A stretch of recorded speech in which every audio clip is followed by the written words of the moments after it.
Hello everyone, आज date है 29 मार्च और द हिंदू न्यूज एनालिसिस में आपका स्वागत है। इस वीडियो में हम द हिंदू की इंपॉर्टेंट न्यूज़ को प्रीलिम और मेंस के पर्सपेक्टिव से डिस्कस करेंगे।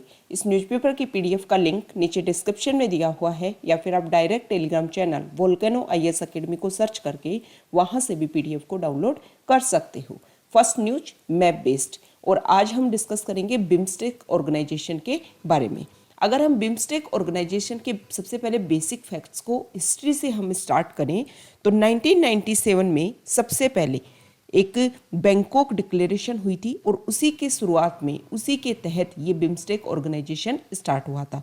शुरुआत में इसमें 4 कंट्रीज ने मिलकर के बिस्टेक के नाम से इसको स्टार्ट किया था और वो 4 कंट्रीज थी बांग्लादेश, इंडिया, श्रीलंका और थाईलैंड। 1997 की बात है। श्रीलंका, थाईलैंड, बांग्लादेश और इंडिया, इन 4 कंट्रीज ने मिलकर के बैंकॉक डिक्लेरेशन के थ्रू इसको स्टार्ट किया था 1997 में। 1997 में 1997 में ही फिर म्यांमार इसमें इसका मेंबर कंट्री बन जाता है और इसको बाद में इसको बोलते हैं BIMSTEC। 2004 की बात है, तब नेपाल और भूटान इसमें इसके सदस्य मेंबर कंट्री बन जाते हैं और तब से 2004 से इसका नाम चेंज होकर के हो जाता है bay of Bengal initiative for multi sectoral technical and economic corporation, मतलब बिम्स्टेक। अब ये तो हमने किस तरीके से स्टार्ट हुआ, किस तरीके से बिम्स्टेक बना, उसके बारे में देखा। अब इसके बनने का कारण क्या है? बनने का इसका मेन रीजन ये है कि वो देश जो बे ऑफ बंगाल के ऊपर अपने ट्रेड के लिए निर्भर करते हैं स्पेशली, या फिर बे ऑफ बंगाल के जो लिटरल एरिया में जो देश एग्जिस्ट करते हैं वो इसके मेंबर कंट्री बने। जैसे श्रीलंका, इंडिया, बांग्लादेश, म्यांमार और थाईलैंड, ये तो बिल्कुल लिटरल एरिया में रहते हैं बे ऑफ बंगाल के। और नेपाल और भूटान लैंडलॉक कंट्री है, अपने ट्रेड के लिए बे ऑफ बंगाल के ऊपर डिपेंड करते हैं। इस बे ऑफ बंगाल जो इनिशिएटिव है इसमें 7 मेंबर कंट्री हैं। 2 कंट्री जो हैं वो तो साउथ ईस्ट एशिया से, ठीक है, और 5 जो मेंबर कंट्री हैं वो साउथ एशिया से बिलोंग करते हैं। तो देखो, प्रीलिम्स में जो क्वेश्चन आएगा उसमें आपको स्टेटमेंट दे दिया जाएगा कि बिम्स्टेक के बारे में अगर बेसिक फैक्ट पूछे तो आपसे पूछ लिया जाएगा कि जैसे बिम्स्टेक के बारे में बोल दिया जाए कि इसमें जो सारे मेंबर कंट्री हैं वो सिर्फ साउथ एशिया से हैं। तो हमें ध्यान होना चाहिए कि सारे मेंबर कंट्री साउथ एशिया से ना होकर के 5 साउथ एशिया से हैं और 2 साउथ ईस्ट एशिया से बिलोंग करते हैं।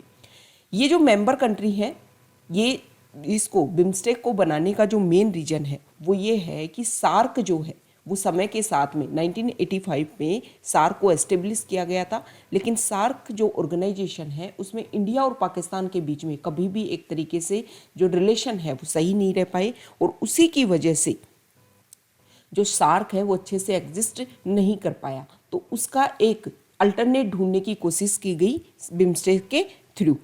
इसको क्रिएट करने का सबसे मेन कारण था कि जो सब रीजन है उसमें इकोनॉमिक डेवलपमेंट को लाया जाए।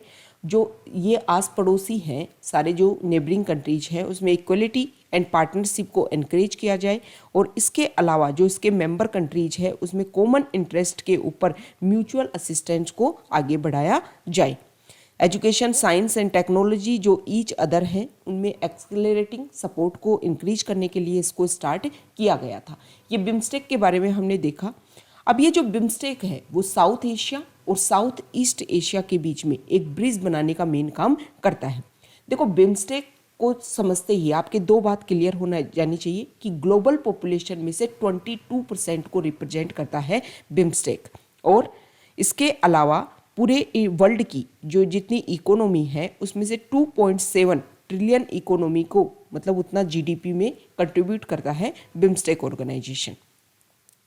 पूरे वर्ल्ड में जितना ट्रेड होता है उसका 1/4 ट्रेड को रिप्रेजेंट करता है बे ऑफ बंगाल, मतलब पूरे वर्ल्ड के ट्रेड का 1/4 ट्रेड बे ऑफ बंगाल से होता है। कुछ इंपॉर्टेंट प्रोजेक्ट हैं जिनके ऊपर कनेक्टिविटी बनाने की कोशिश की गई है, जैसे कालादान मल्टी मॉडल प्रोजेक्ट। इसमें इंडिया म्यांमार के थ्रू कनेक्टिविटी, इंडिया और म्यांमार में कनेक्टिविटी बनाई गई है। Asian trilateral highway, India Thailand through Myanmar, India Myanmar और थाईलैंड, ये तीनों को कनेक्टिविटी कोशिश की गई है। बांग्लादेश, भूटान, इंडिया, नेपाल, मतलब BBIN, इसमें मोटर व्हीकल्स एग्रीमेंट किया गया है ताकि पैसेंजर और कार्गो ट्रैफिक है वो बिना किसी हर्डल्स के एक तरीके से फ्लो कर पाए। तो ये कनेक्टिविटी प्रोग्राम है इस बिम्स्टेक ऑर्गेनाइजेशन के तहत ही, मतलब सारे देश आपस में मिल करके कनेक्टिविटी को इंक्रीज करने की कोशिश कर रहे हैं। अब सिग्निफिकेंस ऑफ इंडिया के लिए हम सिग्निफिकेंस देख लेते हैं कि बिम्स्टेक का इंडिया के लिए क्या सिग्निफिकेंस है। सबसे पहले तो ये है कि इंडिया इसके थ्रू, बांग्लादेश के थ्रू अपने नॉर्थ ईस्ट तक अपनी पहुंच एक्सटेंड करने की कोशिश कर रहा है। इंडिया जो आसियान ग्रुप है उसमें अपनी पहुंच बनाने की कोशिश कर रहा है, और ये जो साउथ ईस्ट एशिया के जो मेंबर हैं वो आसियान के मेंबर हैं, तो इनके थ्रू इंडिया अपनी लुक ईस्ट पॉलिसी को भी एक तरीके से प्रॉफिट देने की कोशिश कर रहा है। लेकिन कुछ प्रॉब्लम भी हैं बिम्स्टेक की। ये तो हमने प्रॉफिट देखे कि देखो सारे देश जो हैं वो बे ऑफ बंगाल के ऊपर जो डिपेंड करते हैं वो एक तरीके से कोऑपरेशन करने की कोशिश कर रहे हैं। ये प्रॉफिट अगर हम देखें तो इसके कुछ चैलेंजेज भी हैं, जिसे 1997 से स्टार्ट हो गया, लेकिन अभी तक सिर्फ बिम्स्टेक की 4 मीटिंग हो पाई हैं। मतलब मीटिंग जो है वो रेगुलर नहीं हो पाती, इसकी मीटिंग्स में इनकंसिस्टेंसी है। इसके अलावा जो इसके मेंबर स्टेट हैं जैसे म्यांमार और थाईलैंड, वो आसियान ग्रुप में ज़्यादा फोकस करते हैं, बिम्स्टेक को अवॉइड करने की कोशिश कर रहे हैं। बिम्स्टेक जो है वो 14 एरियाज़ के ऊपर कंट्रीब्यूट करता है, मतलब 14 एरियाज़ के ऊपर कोशिश करता है कि इनके ऊपर सारे देश मिलकर के काम करेंगे। तो ब्रॉड एरिया है। देखो 14 एरियाज़ पर काम करने के थ्रू अगर 2-3 एरिया जैसे एजुकेशन, न्यूट्रिशन और इसके अलावा एम्प्लॉयमेंट और हेल्थ, इनके ऊपर अगर फोकस किया जाए तो ज़्यादा बेहतरीन ढंग से काम किया जा सकता है। एक बहुत ब्रॉड लिस्ट बनाने के बजाय अगर 3-4 लिस्ट टाइम के अकॉर्डिंग, जैसे 5 साल के लिए टारगेट फिक्स किया जाए कि इन 4 पॉइंट के ऊपर 5 साल तक काम किया जाएगा, फिर फिक्स किया जाए कि अगले 5 साल तक इन 4 पॉइंट के ऊपर काम किया जाएगा। तो ये जो ब्रॉड एरिया बनाया गया है, 14 पॉइंट्स बनाए गए हैं कि इनके ऊपर सारे देश मिलकर के काम करेंगे। इसके अलावा इसका अगर अल्टरनेट ढूंढें और कम पॉइंट्स के ऊपर फोकस किया जाए तो ज़्यादा बेहतरीन ढंग से काम किया जा सकता है बिम्स्टेक ऑर्गेनाइजेशन के द्वारा। इसके अलावा बायलैटरल इशू हैं, जैसे इंडिया का किसी और देश से प्रॉब्लम है, और जैसे म्यांमार और थाईलैंड में बॉर्डर इश्यूज हैं। इसके अलावा म्यांमार में जो रोहिंग्या इंसर्जेंसी है उसको लेकर के प्रॉब्लम है। इंडिया और बांग्लादेश के बीच में भी बॉर्डर को लेकर के काफ़ी डिस्प्यूट चल रहे हैं, और भी प्रॉब्लम्स है, जैसे इंडिया और बांग्लादेश के बीच में तीस्ता रिवर को लेकर डिस्प्यूट है। तो ऐसी जो बायलैटरल, मतलब सारे मेंबर जो हैं बिम्स्टेक के, उनके बीच में ऐसे नहीं है कि रिलेशन बहुत अच्छे हैं, जिससे ये जो बिम्स्टेक ऑर्गेनाइजेशन है वो ज़्यादा बेहतरीन ढंग से काम कर पाए। तो ये बिम्स्टेक ऑर्गेनाइजेशन के सबसे पहले हमने फैक्ट देखा, उसके बाद में जो सारे चैलेंजेस क्या हैं, प्रॉफिट क्या है बिम्स्टेक ऑर्गेनाइजेशन के, वो सब कुछ हमने देखा। आपके लिए एक इम्पोर्टेंट चीज़ है, आपको ये बताना है कि सार्क ऑर्गेनाइजेशन, क्वेश्चन है आपका कि सार्क ऑर्गेनाइजेशन कौन से साल में एस्टेब्लिश हुआ था, और बिम्स्टेक ऑर्गेनाइजेशन, बिम्स्टेक जो नाम है वो कौन से साल में एग्जिस्ट हुआ था। इन दोनों के बारे में आपको नीचे कमेंट बॉक्स में बताना है। अब हम द हिंदू की जो इंपॉर्टेंट न्यूज़ है उसको डिस्कस कर लेते हैं। First news, CoWIN upgraded 1 crore can register for jab daily. सबसे पहले कॉन्टेक्स्ट की बात कर लेते हैं। देखो कोविड-19 के केसेस जिस तरीके से बढ़ रहे हैं उसको लेकर के जो हमारी गवर्नमेंट है उसने गाइडलाइंस दी हैं कि 1 अप्रैल से 45 ईयर से ज़्यादा जिन लोगों की भी एज है उनको कोविड-19 की वैक्सीन दी जाएगी, ताकि जो लोगों में अवेयरनेस है उसको क्रिएट किया जा सके, और जो रिडक्शन है नंबर का, कोविड-19 का जो नंबर बढ़ रहे हैं उनमें रिडक्शन लाया जाए। इसी के लिए जो कोविन ऐप है उसको अपग्रेड किया गया है, और इसमें अपग्रेडेशन के बाद में ये न्यू फीचर्स इसमें आए हैं कोविन ऐप में कि 1 दिन के लिए जब आप, मतलब कोशिश की जा रही है कि ज़्यादा से ज़्यादा लोगों को 1 दिन में वैक्सीनेशन दी जाए, तो 1 करोड़ से ज़्यादा लोग 1 दिन में अपना रजिस्ट्रेशन कोविन ऐप के थ्रू कर सकते हैं, और 50 लाख से ज़्यादा जो पर्सन्स हैं उनको वैक्सीनेशन का रिकॉर्ड अपग्रेड किया जा सकता है कोविन ऐप के through. Next news, centre moulds unique ID for all plots of land by March 2022। देखो सेंटर जो है वो प्लान कर रहा है कि हमारे कंट्री की जो लैंड है उसमें जो एवरी प्लॉट है, मतलब लैंड के यूनिक आइडेंटिफिकेशन देने की कोशिश की जा रही है कि सारे जो लैंड रिकॉर्ड्स हैं, रेवेन्यू कोर्ट रिकॉर्ड्स हैं, बैंक रिकॉर्ड्स हैं, उन सबको इंटीग्रेट किया जाए। इसके लिए गवर्नमेंट कोशिश कर रही है। शुरुआत में जो 10 स्टेट हैं उनमें इसको लॉन्च किया जाएगा और मार्च 2022 तक पूरे जो कंट्री है उसमें इसको रोल्ड आउट कर दिया जाएगा। इसका मेन प्रॉब्लम ये है कि जो रीजन, स्पेशली जो रूरल इंडिया है, वहाँ पर लैंड रिकॉर्ड्स आउटडेटेड होते हैं और डिस्प्यूटेड होते हैं। इसी प्रॉब्लम को सोल्व करने की कोशिश की जा रही है कि सारे लैंड रिकॉर्ड्स को, बैंक रिकॉर्ड्स को एक जगह पे सबमिट किया जाए, एक जगह पे इंटीग्रेट किया जाए, ताकि लैंड से डिस्प्यूटेड जो प्रॉब्लम्स हैं उनको कम किया जा सके। Next news, NIA fishes out DVR number plates in Vaze case. Context क्या है? मुकेश अंबानी का जो घर है जिसका नाम एंटीलिया है, उसके पास में कुछ explosive laden sports utility vehicle मतलब SUV कार मिली और उसमें कुछ एक्सप्लोजिव मिले थे। उसी को लेकर के जो NIA है वो जांच कर रही है और इसी में मुंबई पुलिस ऑफिसर सचिन वाजे को लेकर के मीठी रिवर गई। वहाँ पर कुछ चीज़ें उन्होंने प्राप्त की उस मीठी रिवर से। ठीक है, तो अगर हम देखें तो NIA को 2008 में बनाया गया था, स्पेशली टेररिज्म से रिलेटेड जो प्रॉब्लम्स हैं उनको सोल्व करने के लिए। क्योंकि 2008 में जो मुंबई हमला हुआ, जिसको 26/11 अटैक के नाम से भी जाना जाता है, उसमें मेन प्रॉब्लम यही आई थी कि जो हमारी एजेंसीज हैं उनमें कोऑर्डिनेशन ना होने की वजह से वो टेररिज्म अटैक हुआ था। तो आपका क्वेश्चन ये है कि आपको नेशनल इन्वेस्टिगेशन एजेंसी कौन सी मिनिस्ट्री के अंडर आती है, आपको ये नीचे कमेंट बॉक्स में बताना है। नेक्स्ट न्यूज एडिटोरियल पेज से है। देखो यहाँ देखो मिताली राज के बारे में आज एडिटोरियल पेज में बताया गया है। मिताली राज जो इंडियन क्रिकेटर हैं, इंडियन वीमेन क्रिकेटर हैं, उन्होंने पहली ऐसी इंडियन वीमेन और सेकंड वीमेन प्लेयर बन गई हैं वो, जिन्होंने इंटरनेशनल क्रिकेट में सभी फॉर्मेट्स में मिलाकर के 10,000 रन कंप्लीट कर लिए हैं। पहली वीमेन कौन है? इंग्लैंड की चार्लोट एडवर्ड्स, जिनकी 10,273 पूरे रन हैं पूरे ऑल फॉर्मेट में मिला करके। और मिताली राज ने 10,125 इंटरनेशनल रन बना लिए हैं। 1999 में मिताली राज ने अपना डेब्यू किया था। अगर मिताली राज के करियर की अगर हम बात करें तो 214 उन्होंने वनडे क्रिकेट खेला है और जिसमें से 54 मैचेस में वो नॉट आउट रही हैं। हाईएस्ट नंबर है इस फॉर्मेट में वनडे की बात अगर की जाए तो। सेकंड 20 इनिंग्स में उन्होंने 75+ हमेशा स्कोर किया है। 5 में वो डिसमिस्ड रही हैं, she was dismissed only in 5। और 7 इनिंग्स ऐसी रही जिनमें उन्होंने 100 क्रॉस किया है और जिनमें से 6 में वो अनबिटन रही। तो ये मिताली राज का एक बेहतरीन कैरियर सामने आ रहा है। 22 साल का उनका कैरियर, जिसमें उन्होंने 10,000 से ज़्यादा सभी फॉर्मेट में मिला करके रन बनाए हैं और सेकंड नंबर पे है पूरे वर्ल्ड में। और इंडिया की पहली ऐसी इंडियन वीमेन है जिन्होंने ये टारगेट अचीव किया है। नेक्स्ट न्यूज यहाँ देखिए, देखो NRC excluded to get rejection slips.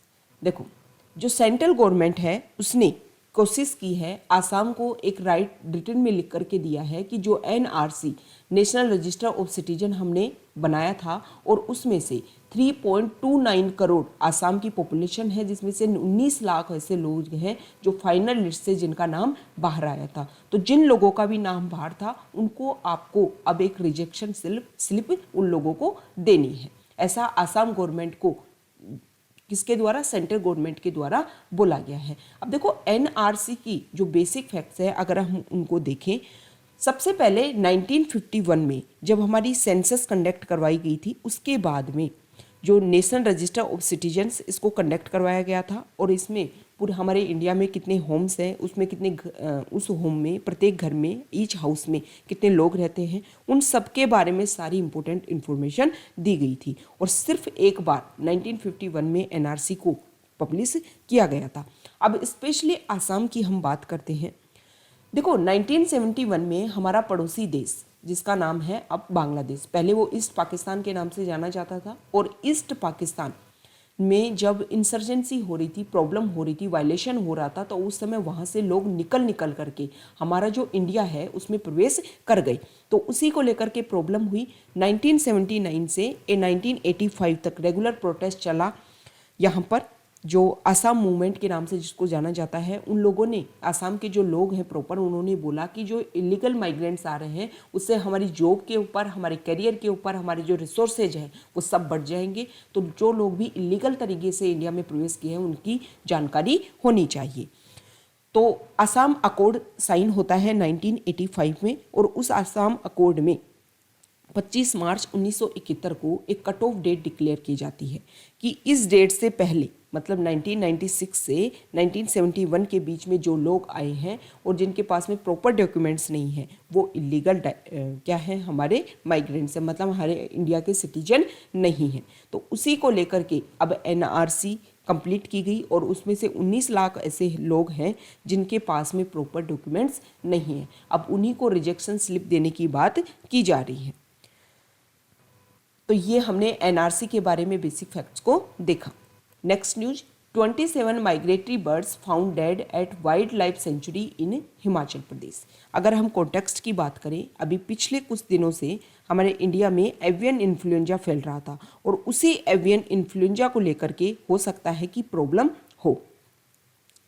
अब एवियन इन्फ्लुएंजा की अगर हम बात करें तो हमारे जो साउथ के स्टेट है वहाँ पर ये फैला, लेकिन ये बोला जाता है कि माइग्रेटरी बर्ड्स की वजह से जो हमारा नॉर्दर्न इंडिया है उसमें भी ये एवियन इन्फ्लुएंजा के केसेस देखने को मिले। तो जो Pong dam wildlife sanctuary area of Himachal Pradesh में जो रामसर साइट है, Pong dam wildlife sanctuary area, वहाँ पर 27 माइग्रेटरी बर्ड्स देखने को मिले हैं। अभी इनकी रिपोर्ट सामने नहीं आई है कि किस कारण से इनकी डेथ हुई है, लेकिन ये माना जा रहा है कि हो सकता है कि एवियन इन्फ्लुएंजा की सहायता से, एवियन इन्फ्लुएंजा जो डिजीज है उसके कारण इनकी डेथ हुई हो। Pong dam wildlife sanctuary area ये एक रामसर साइट है और जो क्या नाम, ये हिमाचल प्रदेश में 3 रामसर साइट है जिसका नाम अगर हम देखें, Pong dam lake, Renuka wetland और चंद्रताल वेटलैंड। हिमाचल प्रदेश में 3 रामसर साइट हैं। हमारे इंडिया में, टोटल इंडिया में 42 रामसर साइट हैं।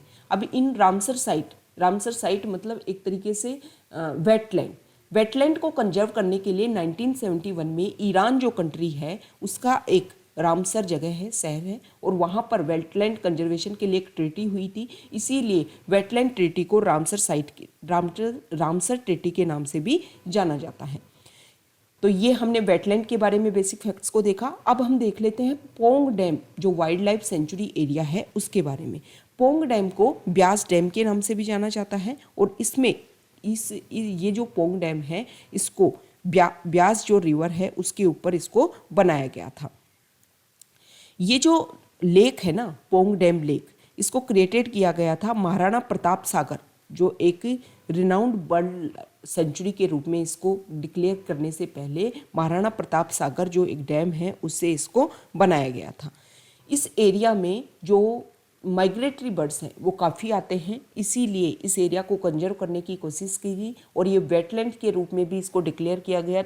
इसीलिए इसको बाद में रामसर साइट में इंक्लूड किया गया, क्योंकि देखो जो वेटलैंड होते हैं ना वो हमारे एनवायरनमेंट के प्रोटेक्शन के लिए काफ़ी इंपॉर्टेंट होते हैं। बायोडाइवर्सिटी उस एरिया में काफ़ी रिच होती है, इसीलिए कोशिश की जाती है कि उस एरिया में जो वेटलैंड्स हैं उनको प्रिजर्व किया जा सके। अगर हमें हमारे जो एनवायरनमेंट है उसको प्रोटेक्ट करना है तो हमें जो वाइल्ड लाइफ एरिया है, स्पेशली जो वेटलैंड एरिया है, उसको प्रिजर्व करने की बहुत ज़्यादा आवश्यकता है।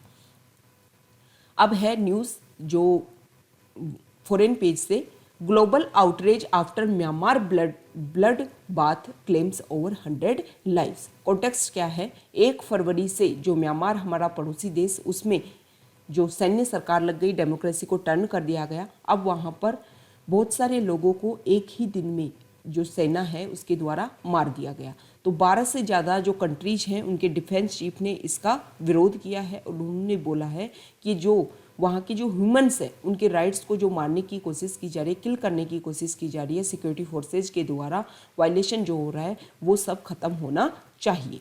Next news, Philippines deploys aircraft as China ships spark tension. Context क्या है? बहुत दिनों से हमें एक चीज़ देखने हैं, बार बार न्यूज़ में रिपीट हो रही है कि साउथ चाइना सी में जो पहले से डिस्प्यूटेड एरिया था उस पर दोबारा से चाइना अपना एग्रेशन दिखाना लग गया है। तो विट्सन रीप है, स्पार्टले जो आइलैंड्स हैं उनके पास में। सबसे पहले साउथ चाइना सी का हम मैप देखेंगे। देखो ये है साउथ चाइना सी, ये 9 डैश लाइन, इसके बारे में हम डिस्कस भी कर चुके हैं पहले वीडियोस में जब हमने मैप बेस्ड न्यूज डिस्कस की थी। ये जो 9 डैश लाइन है इसके अंदर वाले एरिया के ऊपर चाइना क्लेम करता है कि ये एरिया सिर्फ और सिर्फ चाइना का है। लेकिन जो पड़ोसी देश हैं जैसे फिलीपींस हो गया, मलेशिया हो गया, वो बोलते हैं कि हमारा भी तो एक्सटेंडेड एरिया है भाई, हम भी तो साउथ चाइना सी के बिल्कुल पास में है। तो ये स्पार्टले आइलैंड है, इसके पास है विट्सन रीप। इसके आसपास चाइना, देखो वो डिस्प्यूटेड एरिया है और चाइना की बहुत दिनों से वहाँ पर 200 से ज़्यादा वेसल्स वहाँ पर काफ़ी लंबे समय से रुकी हुई हैं। फिलीपींस ने बोला कि आप इस एरिया में अपने वेसल्स को दूर कीजिए, लेकिन चाइना ने क्लेम किया कि वेदर इस तरीके का है और ये जो मछली पकड़ने वाली वेसल हैं इनको हम पीछे नहीं कर सकते। लेकिन फिलीपींस ने भी अपनी तरफ से अपनी वेसल को या इस एरिया में डिप्लॉय करने का स्टार्ट कर दिया।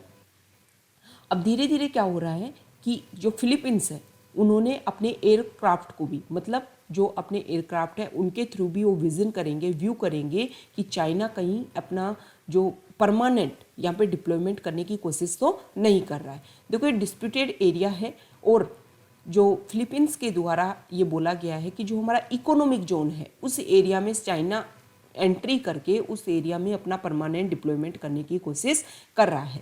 ये हमने फिलीपींस के बारे में बेसिक फैक्ट्स को देखा था। ये फिलीपींस का सबसे मेजर आइलैंड है जिसका नाम है लुजोन, इसीलिए इस स्टेट को जाना जाता है लुजोन स्टेट के नाम से। ये साउथ चाइना सी हो गया, यहाँ पर सुलू सी है, नीचे सेलेब सी है और ये फिलीपींस हो गया। ठीक है, नेक्स्ट न्यूज यहाँ देखिए, UN in dialogue with China for unrestricted Xinjiang visit. Context क्या है? जिंजियांग रीजन जहाँ पर माइनॉरिटी में उइगुर कम्युनिटी के लोग रहते हैं और उनके खिलाफ ये आरोप लगाया जाता है चाइना के खिलाफ कि उइगुर कम्युनिटी के जो लोग हैं उनके ऊपर काफ़ी उनके जो राइट्स हैं उनको वायलेट करता है चाइना। जैसे वहाँ की जो वीमेन है उनको जोर जबरदस्ती फोर्सफुल उनको स्टरलाइजेशन उनका करवाया जाता है, फोर्सफुल उनको लेबर्स के काम में इंक्लूड किया जाता है। तो उसी को लेकर के कुछ लोग यहाँ विजिट करने वाले थे, चाइना ने उनके ऊपर रिस्ट्रिक्शन लगा दिया कनाडा और यूएस के ऑफिशियल्स के ऊपर कि वो इस एरिया में नहीं आ सकते। उससे पहले उन्होंने जो यूके है उसके ऊपर भी बैन लगाया था। तो यूएन ने ये बात बोली है कि चाइना को रिस्ट्रिक्शन ना लगा करके जिंजियांग जो विजिट है उसको ओपन करना चाहिए, ताकि चाइना के ऊपर, चाइना बोलता है ना कि मेरे ऊपर झूठे आरोप लग रहे हैं, तो उन झूठे आरोपों को डिक्लेयर किया जाए कि हाँ भाई ये झूठे आरोप है, सही नहीं है। तो ये हमारा डिस्कशन था। एक इंपॉर्टेंट न्यूज़ और है, यहाँ देखिए, ओवर 100 मिलियन वैक्सीनेटेड से चाइना पूरे वर्ल्ड में सेकंड नंबर पर आ गया है जहां पर सबसे ज़्यादा वैक्सीनेशन लोगों को लगाई जा रही है। चाइना में अब तक 100 मिलियन डोज से ज़्यादा लोगों को वैक्सीनेशन दी जा चुकी है और फर्स्ट नंबर पर यूएस है जहां पर 130 मिलियन लोगों को वैक्सीनेशन दी गई है। चाइना ने क्लेम किया है कि जून महीना आते आते वो अपनी पॉपुलेशन का 40% लोगों को वैक्सीनेशन दे देंगे। अब इस टारगेट को अचीव करने के लिए चाइना को डेली 10 मिलियन लोगों को वैक्सीनेशन देना होगा, तब वो इस टारगेट को अचीव कर पाएंगे। चाइना ने जो फोकस किया है मेनली अपने जो सीनियर सिटीजन्स हैं उन पर ज़्यादा फोकस नहीं किया, लेकिन उन्होंने 18 to 59 एज ग्रुप के जो लोग हैं उनके ऊपर इनिशियली फोकस किया है। तो ये हमारा डिस्कशन था। Okay, thank you.